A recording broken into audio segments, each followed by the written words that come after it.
예수님을 따르는 무리는 많았습니다. 그렇지만 좋은 마음을 가진 사람들만이 있지는 않았습니다. 바리새인들, 그들은 또한 예수님을 따라다녔지만 오히려 예수님을 넘어뜨리려고 고자 했습니다. 오늘 본문에서도 그들은 예수님을 찾아옵니다. 그리고 그 가운데서 예수님을 시험하기 원합니다. 저희들 1절과 2절 말씀 다시 한번 읽도록 하겠습니다. 1절, 2절입니다. 예수께서 거기서 떠나 유대 지경과 다시 모여들거늘 예수께서 다시 전례대로 가르치시더니 바리새인들이 예수께 나와 그를 시험하여 묻되 사람이 아내를 버리는 것이 옳으니이까. 바리새인들은 법을 잘 알고 있었기 때문에 정말 어떻게 해야 되는지를 몰라서 묻는 게 아니었습니다.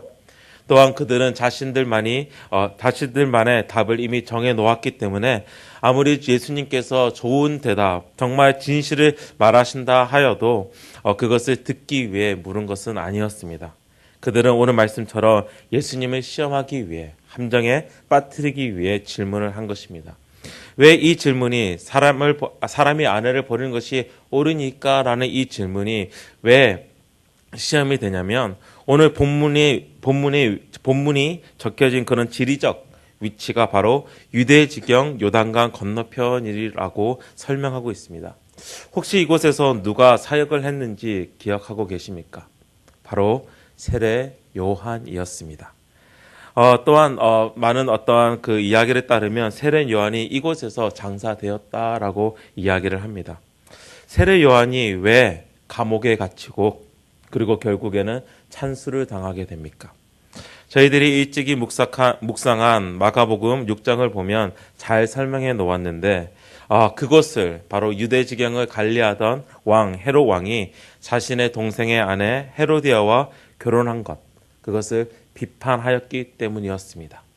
바로 헤롯 왕이 자기 남동생의 아내를 취하는 것을 바로 비판하였기 때문에 세례 요한이 잡혔으며 옥에 갇혔으며 결국은 그것 때문에 참수를 당하고 맙니다.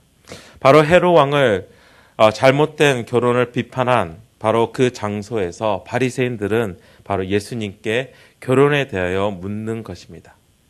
예수님께서 대답하실 때 예수님의 대답 가운데서 조금이라도 헤롯을 비판하는 말이 나온다면 정치적으로 그를 고발할 수 있기 때문입니다. 하지만 오늘 말씀을 보면 예수님은 꼬투리가 잡힐 만한 바리새인들이 원하는 대답을 하지 않으십니다. 그렇지만 나중에 11절과 12절 말씀에 보면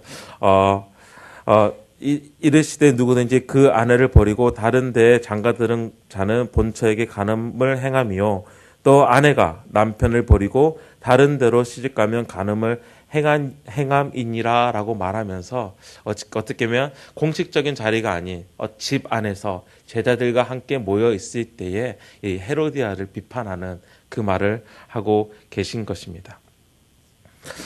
예수님을 시험하고자 하는 바리새인들의 질문에 예수님께서는 오히려 그들에게 역으로 질문하십니다. 그렇다면 율법을 너에게 준 모세는 어떻게 이 이혼에 대해서 설명을 하고 있는가라는 질문입니다. 그들은 이미 자신들이 정해놓은 또한 자신들이 따르고 있는 그 사항들을 말합니다. 이혼 증서를 써주면 이혼이 가능하다는 것입니다.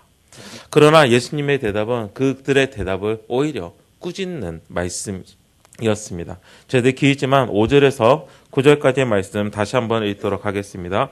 5절에서 9절입니다. 예수께서 그들에게 이르시되 너의 마음이 완악함으로 말미암아 이 명령을 기록하였거니와 창조 때로부터 사람을 남자와 여자로 지으셨으니 이러므로 사람이 그 부모를 떠나서 그 둘이 한 몸이 되일지니라. 이러한즉 이제 둘이 아니요 한 몸이니 그러므로 하나님이 짝지어 주신 것을 사람이 나누지 못할지니라 하시더라.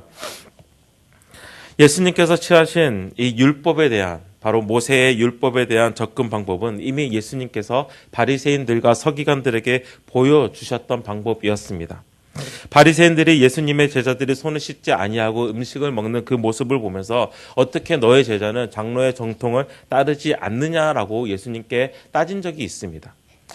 이때 예수님께서는 율법의 목적, 바로 하나님의 말씀이 어떻게 이것에 대해서 설명하고 있는지를 말씀하시면서 그 말씀의 요점은 결국은 그 결론은 어떻게 예수님께서 맺으시냐면 사람 속으로 들어가는 것이 더러운 것이 아니라 오히려 사람의 속 안에서 나오는 것이 더럽기 때문에, 즉 장로의 전통 또한 사람의 그 마음 가운데서 나온 거기 때문에 선하지 않다라고 말하면서 오직 하나님의 말씀, 그 의도만이 선하다라고 말씀하신 적이 있습니다.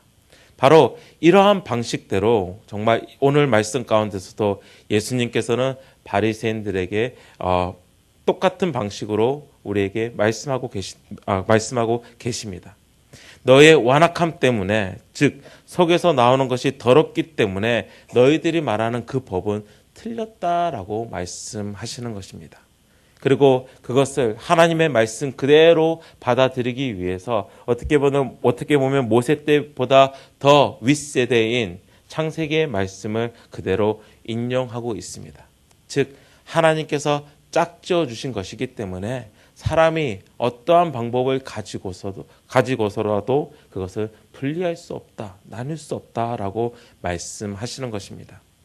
이혼에 관한 율법을 생각해 보면 이 율법 또한 이혼을 허락하기 위한 법이 아니었습니다. 오늘 바리새인들이 이야기할 때 이렇게 이혼 정서를 주었을 때 모세가 이혼하는 것을 허락했다. 허락이라는 단어를 쓰는데 이 율법은 이혼을 허락하기 위한 법이 아니었습니다. 원래 하나님께서 모세에게 이혼에 관한 율법을 주신 것은 이혼 가운데서 사회적으로 약자였던 여성들이 겪게 되는 부당함에 대해서 여성들을 보호하기 위해서 만들어진 법이 바로 이 율법, 이 이혼에 관한 율법이었습니다. 율법은 절대로 이혼을 요구하거나 허락하는 것이 아니었습니다.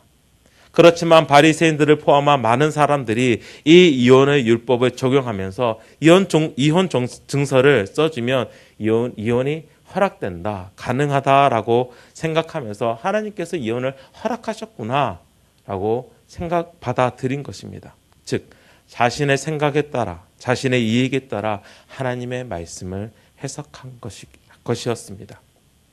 그렇기에 하나님께서 율법을 주신 목적이나 모세의 규정이 잘못된 것이 아니라 오히려 그것을 이용하여서 자신의 목적에 맞게 해석하는 바로 인간의 죄성이 잘못된 것입니다. 혹시 우리는 그러지 않는가 한번 내 자신에게 물어보기를 원합니다. 하나님의 말씀을 읽으면서 나의 상황에 맞게 또는 나의 뜻에 맞게 나의 유익이 주는 방법으로 하나님의 말씀을 혹시 대하고 있지는 않은가 한번 자문해 보시기를 부탁드립니다. 예수님께서는 이 모습을 보면서 어떤 단어를 쓰신다면 완악하다. 너희들의 마음이 완악해서 이 명령을 너희들이 만들었다라고 이야기를 합니다. 완악하다는 말, 저는 처음에는 이게 완전 악하다. 준말이라고만 생각을 했어요. 그런데 이제 제가 한글을 잘 모르잖아요. 한국말을 잘 몰라서 이렇게 네이버를 검색해 봤는데 이 완악하다라는 말의 뜻이 성질이 억세고 고집이 세다라는 그런 뜻을 가지고 있더라고요. 바로 이 우리의 마음이 강팍하여져서 이 완악하다는 말의 또 다른 표현은 강팍하다. 마음이 강팍하여다라는 것인데 결국은 성질이 억세기 때문에 고집이 세기 때문에 마음이 강팍해지는 것을 완악하다라고 표현되는 것입니다. 결국은 내 중심적으로 내 이익을 먼저 중요시하기 때문에 그 마음의 완악함, 그 억세게 고집이 센 그 마음이 생기는 것이고 결국은 그것 때문에 하나님의 말씀조차도 이용하고 있는 바로 바리새인들의 모습을 오늘 말씀 가운데서 볼 수 있습니다. 자기 중심적인 우리의 마음이 결국 우리의 마음을 완악하게 하는 것입니다. 결혼 생활을 하다가 많은 사람들이 이혼을 생각하는 이유가 무엇입니까? 결혼을 할 때 이 사람이면 내가 뭔가 나의 부족한 것을 내가 좀 결핍된 것을 채울 수 있을 것이다 라고 결혼을 하게 됩니다. 바로 자기 중심적인 생각 때문입니다. 그러나 현실에 들어가게 되면 나를 채우는 것보다 오히려 내가 이 사람에게 해주는 것이 더 많다. 저 사람의 결핍을, 저 사람의 부족함을 더 많이 내가 채우고 있다라고 생각하면서 결국은 그 마음에 완악함이 들어오는 것입니다. 이혼을 할 때 사람들의 마음이 어떻습니까? 오히려 강팍해지는 것을 우리는 볼 수 있습니다. 서로가 자신의 결핍을 채우기 위해 결혼하였지만 서로의 결핍을 내가 채워준다는 그 생각에 결국은 이혼의 길을 걸을 때가 많은 것 같습니다. 그런데 이 자기 중심적 생각은 어른들에게, 결혼한 어른들에게만 나타나는 것은 아닌 것으로 알고 있습니다. 어린아이들의 모습 가운데서 그런 모습을 볼 수 있는 것 같아요. 제가 아이들을 재우기 위해 두 아이를 데리고 방으로 들어갑니다. 그러면 잠을 당연히 자야 되기 때문에 불을 끄겠죠. 그러면 이제 키가 어느 정도 큰 자란 누나가 이제 불을 끄게 됩니다. 그러면 동생인 성환이는 막 울어요. 왜? 자기가 불을 꺼야 되는데. 고집을 피우는 거죠. 고집을.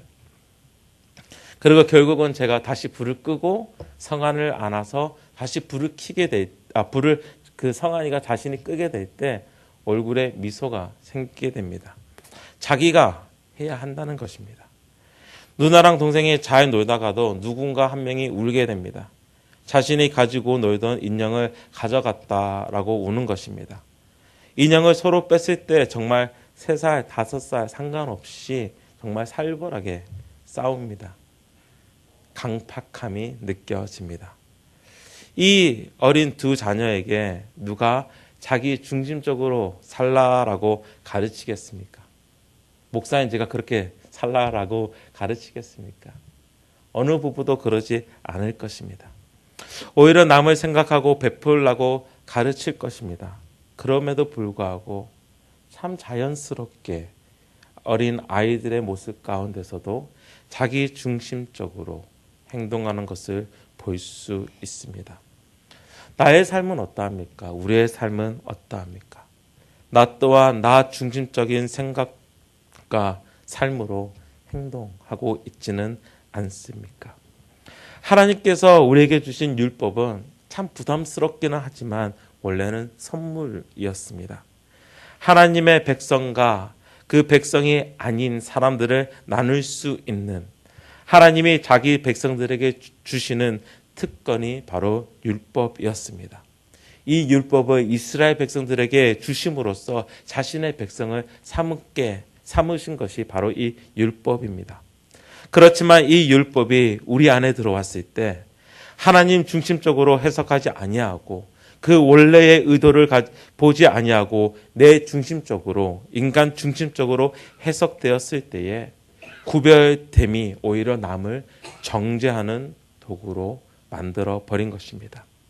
하나님의 말씀 또한 사람을 회복시켜야 하는 것이 생명력이 있는 것이 하나님의 말씀인데 자기 중심적으로 이 말씀이 해석됨으로써 오히려 남을 죽이게 되었습니다.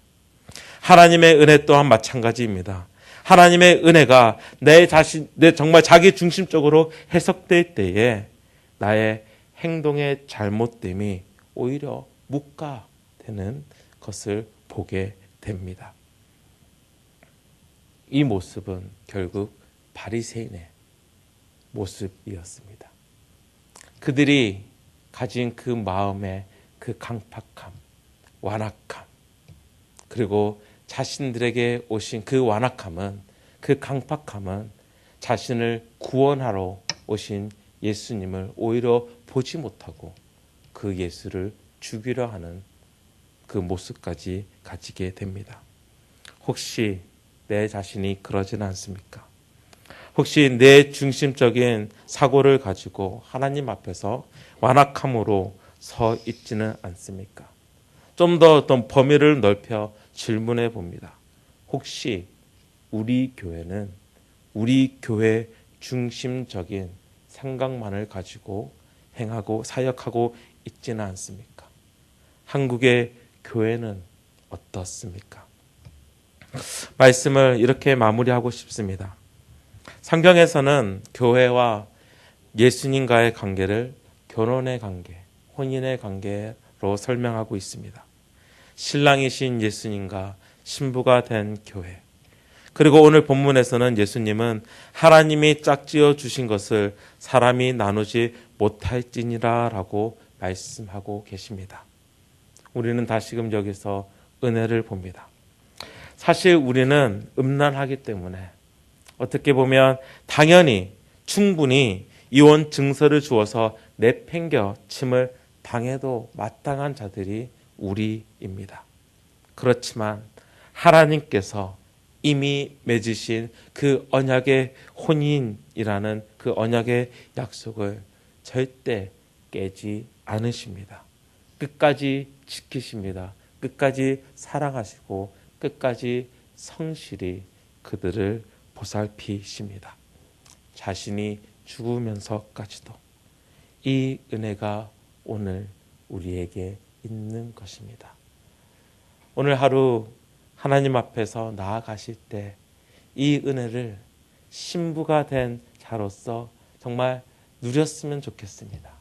그렇지만 그 누리는 가운데서 그 은혜를 내 중심적으로 해석하는 것이 아니라 하나님께서 주신 그 말씀을 내 중심적으로 생각하는 것이 아니라 정말 하나님의 말씀 그대로 받으셔서 하나님의 은혜 그대로 받으셔서 그 은혜가 우리를 통해서 흘러나아가기를 주님의 이름으로 부탁드리며 축원합니다. 함께 기도하시겠습니다. 하나님 아버지, 오늘 말씀을 보면서 다시금 나의 완악함을 봅니다.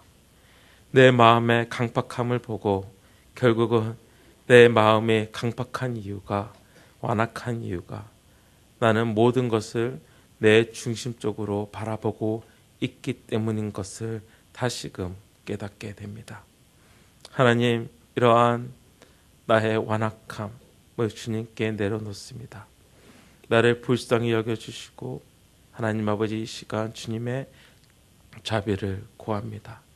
나의 이 단단한 이 강팍한 마음을 오늘 주님께서 만져주셔서 정말 부드럽게 정말 주님의 말씀을 그대로 하나님께서 주시는 그 말씀을 그대로 받아들여서 또 하나님께서 주시는 그 은혜를 그대로 받아들여서 오늘을 정말 하나님 앞에서 완악함이 아니라 순종함의 모습으로 나아가게 하여 주시옵소서.